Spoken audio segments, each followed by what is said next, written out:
Hello and welcome to my channel, or welcome back to my channel. My name is Jay and this is a web of classic tales. If you're enjoying the videos, please like, subscribe, and share. If you want notifications every single time a new video is uploaded, please click on the little bell icon. Today we'll continue reading Jane Austen's Northanger Abbey. Soon after this, the general found himself obliged to go to London for a week, and he left Northanger earnestly regretting that any necessity should rob him even for an hour of Miss Morland's company, and anxiously recommending the study of her comfort and amusement to his children as their chief object in his absence. His departure gave Catherine the first experimental conviction that a loss may be sometimes a gain. The happiness with which their time now passed, every employment voluntary, every laugh indulged, every meal a scene of ease and good humour, walking where they liked and when they liked, their hours, pleasures, and fatigues at their own command, made her thoroughly sensible of the restraint which the general's presence had imposed, and most thankfully feel their present release from it. Such ease and such delights made her love the place and the people more and more every day, and had it not been for a dread of its soon becoming expedient to leave the one, and an apprehension of not being equally beloved by the other, she would at each moment of each day have been perfectly happy. But she was now in the 4th week of her visit. Before the general came home, the 4th week would be turned, and perhaps it might seem an intrusion if she stayed much longer. This was a painful consideration whenever it occurred, and eager to get rid of such a weight on her mind, she very soon resolved to speak to Eleanor about it at once, proposing going away, and be guided in her conduct by the manner in which her proposal might be taken. Aware that if she gave herself much time, she might feel it difficult to bring forward so unpleasant a subject, she took the first opportunity of being suddenly alone with Eleanor, and of Eleanor's being in the middle of a speech about something very different, to start forth her obligation of going away very soon.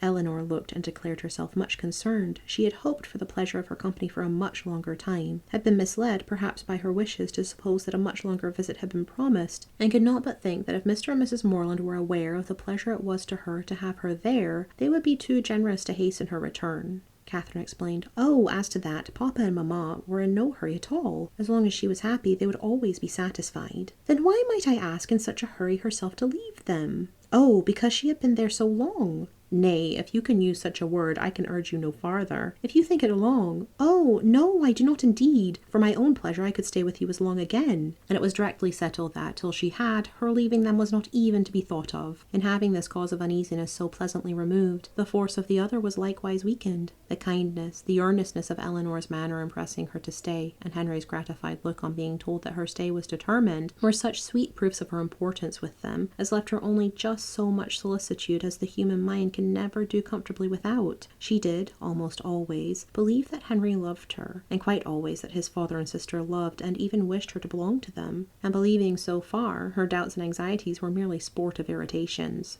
Henry was not able to obey his father's injunction of remaining wholly at Northanger in attendance on the ladies during his absence in London, the engagements of his curate at Woodstock obliging him to leave them on Saturday for a couple of nights. His loss was not now what it had been while the general was at home. It lessened their gaiety, but did not ruin their comfort, and the two girls, agreeing in occupation and improving in intimacy, found themselves so well sufficient for the time to themselves that it was 11 o'clock, rather a late hour at the Abbey, before they quitted the supper-room on the day of Henry's departure. They had just reached the head of the stairs when it seemed, as far as the thickness of the walls would allow them to judge, that a carriage was driving up to the door, and the next moment confirmed the idea by the loud noise of the house bell. After the first perturbation of surprise had passed away, in a "Good gracious, what can be the matter?" it was quickly decided by Eleanor to be her eldest brother, whose arrival was often as sudden, if not quite so unseasonable, and accordingly she hurried down to welcome him. Catherine walked on to her chamber, making up her mind as well as she could to a further acquaintance with Captain Tilney, and comforting herself under the unpleasant impression his conduct had given her, and the persuasion of his being by far too fine a gentleman to approve of her, that at least they should not meet under such circumstances as would make their meeting materially painful. She trusted he would never speak of Miss Thorpe, and indeed, as he must by this time be ashamed of the part he had acted, there could be no danger of it. And as long as all mention of Bath scenes were avoided, she thought she could behave to him very civilly. In such considerations time passed away, and it was certainly in his favour that Eleanor should be so glad to see him, and have so much to say, for half an hour was almost gone since his arrival, and Eleanor did not come up. At that moment Catherine thought she heard her step in the gallery, and listened for its continuance.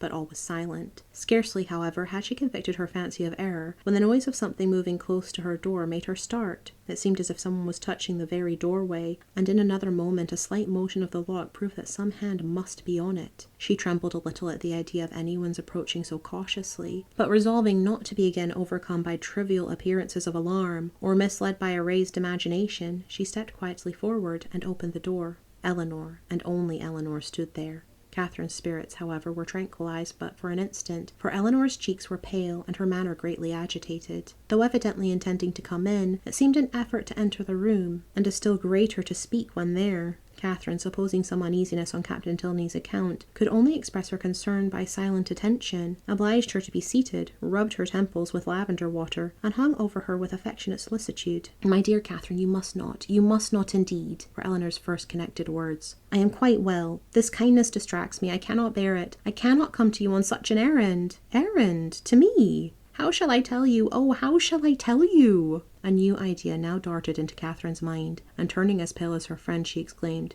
"'Tis a messenger from Woodston." "You are mistaken indeed," returned Eleanor, looking at her most compassionately. "It is no one from Woodston. It is my father himself." Her voice faltered, and her eyes were turned to the ground as she mentioned his name. His unlooked-for return was enough in itself to make Catherine's heart sink, and for a few moments she hardly supposed there were anything worse to be told. She said nothing, and Eleanor, endeavouring to collect herself and speak with firmness, but with eyes still cast down, soon went on. "You are too good, I am sure, to think the worse of me for the part I am obliged to perform. I am indeed a most unwilling messenger. After what has so lately passed, so lately been settled between us, how joyfully, how thankfully on my side, as to your continuing here as I hoped for many, many weeks longer, how can I tell you that your kindness is not to be accepted, and that the happiness your company has hitherto given us is to be repaid by— But I must not trust myself with words. My dear Catherine, we are to part. My father has recollected an engagement that takes our whole family away on Monday. We are going to Lord Longtown's near Hereford for a fortnight. Explanation and apology are equally impossible. I cannot attempt either." "My dear Eleanor," cried Catherine, suppressing her feelings as well as she could, "do not be so distressed. A second engagement must give way to a first. I am very, very sorry we are to part, so soon and so suddenly too, but I am not offended, indeed I am not. I can finish my visit here, you know, at any time, or I hope you will come to me. Can you, when you return from this Lord's, come to Fullerton?" "It will not be in my power, Catherine."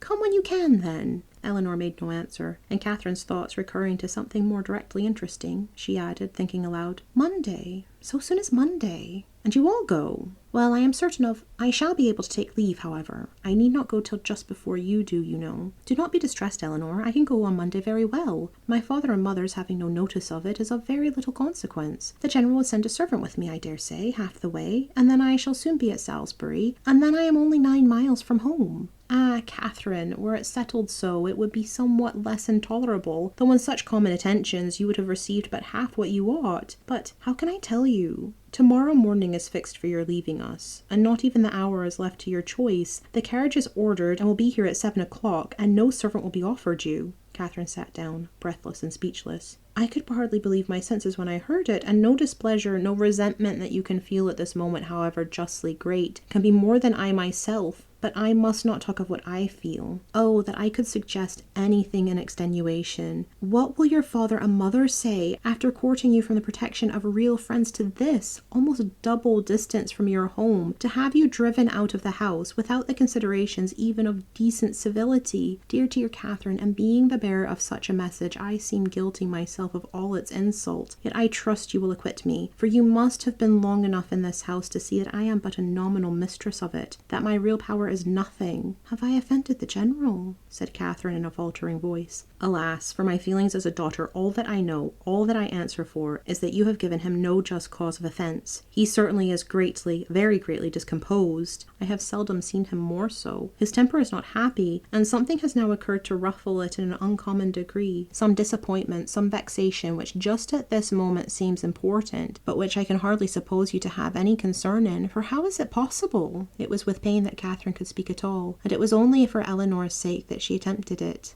"I am sure," said she, "I am very sorry if I have offended him. It was the last thing I would willingly have done, but do not be unhappy, Eleanor. An engagement, you know, must be kept. I am only sorry it was not recollected sooner, that I might have written home, but it is of very little consequence. I earnestly hope that to your real safety it will be of none, but to everything else it is of the greatest consequence, to comfort, appearance, propriety, to your family, to the world. Were your friends, the Allens, still in Bath, you might go to them with comparative ease. A few hours would take you there, but a journey of 70 miles to be taken post by you at your age, alone, unattended. Oh, the journey is nothing, do not think about that. And if we are to part a few hours sooner or later, you know, makes no difference. I can be ready by 7. Let me be called in time. Eleanor saw that she wished to be alone, and believing it better for each that they should avoid any further conversation, now left her with, I shall see you in the morning. Catherine's swelling heart needed relief. In Eleanor's presence, friendship and pride had equally restrained her tears, but no sooner was she calm than they burst forth in torrents, turned from the house, and in such a way, without any reason that could justify, any apology that could atone for the abruptness, the rudeness, nay, the insolence of it. Henry at a distance, not able even to bid him farewell, every hope, every expectation from him suspended at least, and who could say how long? Who could say when they might meet again? And all this by such a man as General Tilney, so polite, so well-bred, and heretofore so particularly fond of her. It was as incomprehensible as it was mortifying and grievous. From what it could arise, and where it would end, were considerations of equal perplexity and alarm. The manner in which it was done so grossly uncivil, hurrying her away without any reference to her own convenience, or allowing her even the appearance of choice as to the time or mode of her travelling, of 2 days, the earliest fixed on, and of that almost the earliest hour, as if resolved to have her gone before he was stirring in the morning, that he might not be obliged even to see her. What could all this mean but an intentional affront? By some means or other she must have had the misfortune to offend him. Eleanor had wished to spare her from so painful a notion, but Catherine could not believe it possible that any injury or any misfortune could provoke such ill will against a person not connected, or at least not supposed to be connected with it. Heavily passed the night. Sleep or repose that deserved the name of sleep was out of the question. That room in which her disturbed imagination had tormented her on her first arrival was again the scene of agitated spirits and unquiet slumber. Yet how different now the source of her inquietude from what it had been, how mournfully superior in reality and substance. Her anxiety had foundation in fact, her fears in probability, and with a mind so occupied in the contemplation of actual and natural evil, the solitude of her situation, the darkness of her chamber, the antiquity of the building, were felt and considered without the smallest emotion. And though the wind was high and often produced strange and sudden noises throughout the house, she heard it all as she lay awake, hour after hour, without curiosity or terror. Soon after 6, Eleanor entered her room, eager to show attention or give assistance where it was possible, but very little remained to be done. Catherine had not loitered.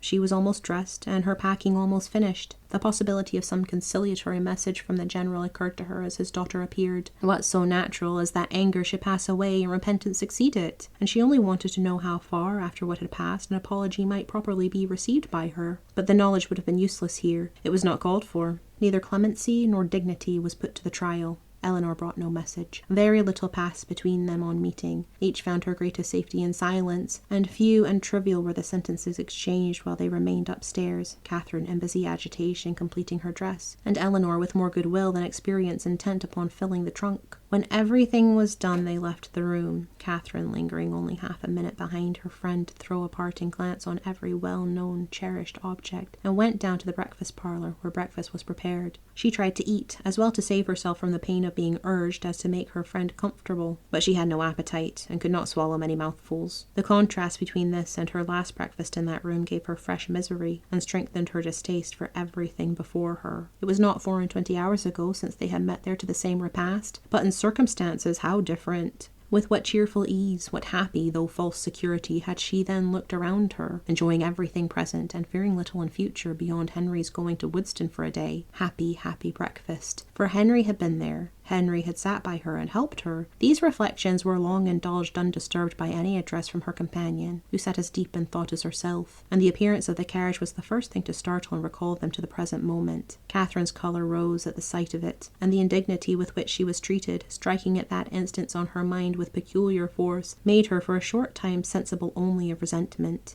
Eleanor seemed now impelled into resolution and speech. "You must write to me, Catherine," she cried. "You must let me hear from you as soon as possible. Till I know you to be safe at home, I shall not have an hour's comfort. For one letter, at all risks, all hazards, I must entreat. Let me have the satisfaction of knowing that you are safe at Fullerton, and have found your family well, and then, till I can ask for your correspondence as I ought to do, I will not expect more. Direct to me at Lord Longtown's, and I must ask it under cover to Alice. No, Eleanor, if you are not allowed to receive a letter from me, I am sure I had better not write. There can be no doubt of my getting home safe. Eleanor only replied, I cannot wonder at your feelings. I will not importune you. I will trust to your own kindness of heart when I am at a distance from you. But this, with the look of sorrow accompanying it, was enough to melt Catherine's pride in a moment, and she instantly said, Oh, Eleanor, I will write to you indeed. There was yet another point which Miss Tilney was anxious to settle, though somewhat embarrassed in speaking of it. It had occurred to her that after so long an absence from home, Catherine might not be provided with money enough for the expenses of her journey, and upon suggesting it to her with most affectionate offers of accommodation, it proved to be exactly the case. Catherine had never thought on the subject till that moment, but upon examining her purse was convinced that but for the kindness of her friend, she might have been turned from the house without even the means of getting home.